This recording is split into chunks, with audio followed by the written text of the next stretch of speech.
নমস্কার বন্ধুরা, আজকে আমি দেখাবো আপনাদেরকে সাম্বার বানানো। তো এখানে আছে অড়হর ডাল 100 গ্রাম, সেটাকে আমি ভালো করে ধুয়ে নিয়েছি। এবারে কুকারে জল দিয়ে আমি 5 মিনিট সেদ্ধ করে নেব।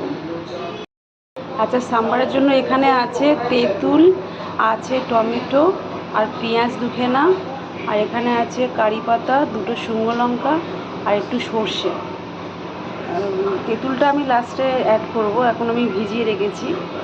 আর এখানে আছে সব রকম আনাজ, সব রকম বলতে কিছুটা লাউ দিয়েছি, ডাঁটা দিয়েছি, সজনে ডাঁটা, আর আছে এখানে বিনস আর একটা ছোট্ট গাজর। এই সবগুলোকে আমি একসঙ্গে কুকারে একটা সিটি মেরে নেব।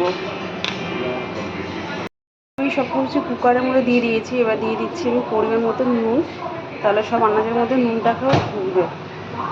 এবার আমি এটাকে বন্ধ করে একটা সিটি মেরে দেবো। এখানে আমার ডাল সেদ্ধ হয়ে গেছে, আর আনাজটাও আমি একটা সিটি মেরে নিয়েছি। এবার দিয়ে দিচ্ছি ফ্রাই প্যানের মধ্যে তেল, সর্ষের তেল, সাদা তেল, যেটাও আপনারা ইউজ করতে পারেন, কোনো অসুবিধা নেই। আর দিয়ে দেবো এর মধ্যে ফোড়নটা। এখানে আছে সর্ষে, কারি পাতা আর শুকনো লঙ্কা। এই ফোড়নটা খুব ভালো করে ভাজা ভাজা হবে। তারপরে দিয়ে দেবো আমি সবজি আর ডালটা।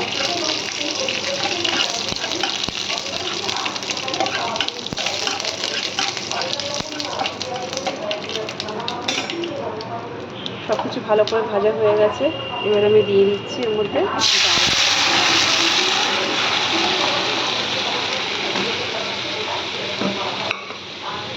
আর দিয়ে দেবো আনাজটা।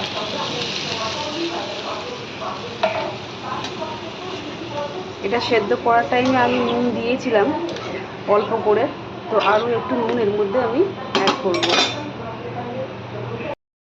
আমি দিয়ে দেবো এর মধ্যে অল্প একটু হলুদের গুঁড়ো, আর দিয়ে দেবো আরও 1 চামচ নুন, আর অল্প একটু টেস্টের মতন চিনি, আর দিয়ে দিচ্ছি তেঁতুলের গোলা। মানে তেঁতুলটা আমি ভিজিয়ে রেখেছিলাম, আমি অল্প করে তেঁতুলের জলটাকে দিয়ে দিলাম। আর দিয়ে দিচ্ছি এখানে আমি সাম্বার মশলার প্যাকেট আমি আনিয়ে রেখেছিলাম, আপনারা দেখতেই পাচ্ছেন। তো এই সাম্বার মশলাটা আমি অ্যাড করে দিলাম। এই সব কিছু দিয়ে খুব ভালো করে ফুটবে, তারপর থেকে সাম্বার রেডি। আজকে আমাদের টিফিনে হচ্ছে সাম্বার। সব কিছু খুব ভালো করে ফুটে গেছে, আজকে আমার সাম্বার রেডি। ব্যাস, এবার আমি ঢেলে ফেলবো সাম্বারটা। তো বন্ধুরা, আজকে আমার সাম্বার পুরোপুরি রেডি। আমি বাকিটা দেখালাম না আপনাদেরকে। এখানে আছে নারকেলের চাটনি, এখানে আছে চালের বাটার একটা পেস্ট। আজকে আমাদের টিফিনে হবে ইডলি, নারকেলের চাটনি আর সাম্বার। আজকে আমি এখানেই শেষ করছি।